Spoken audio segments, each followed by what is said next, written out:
नरेश म्हस्केंसाठी हे ढोल वाजले।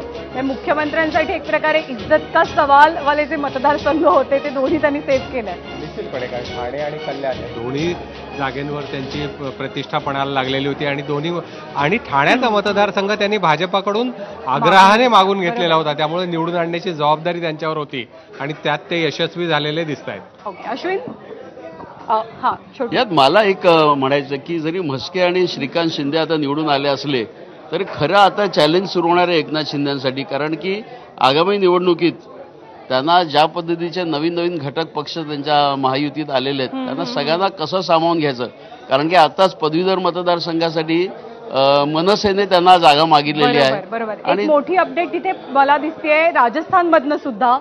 राजस्थानमध्ये सगळ्या जागांवरती भाजप आघाडीवर नाही। गेल्या वेळेला 100% निकाल हा राजस्थानचा होता भाजपसाठी। सगळेच्या सगळे खासदार यावेळेला सत्ता असून सुद्धा भाजप पिछाडीवर आहे। अमरावतीत काय होत आहे तर अमरावतीमध्ये नवनीत राणांची लीड वाढलेली आहे। पंकजा मुंडे सुद्धा आता बीडमधनं पुढे जात आहेत। नवनीत राणा 10,000 मतांनी आघाडीवर आहे। सर एक छोटीशी कमेंट करूया, आपण पुढे जाऊया।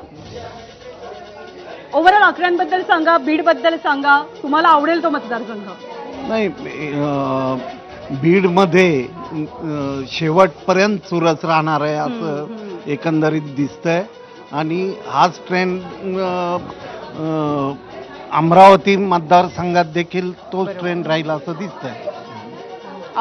अगदी बरोबर आहे। शेवटच्या क्षणापर्यंत किंवा शेवटच्या त्या ईव्हीएमची मोजणी पूर्ण होईपर्यंत इतकी कट टू कट मार्जिन आहे। उत्तर प्रदेशातनं मोठी आकडेवारी, इंडिया आघाडी 43 जागांवरती पुढे। नरेश म्हस्के बोलतात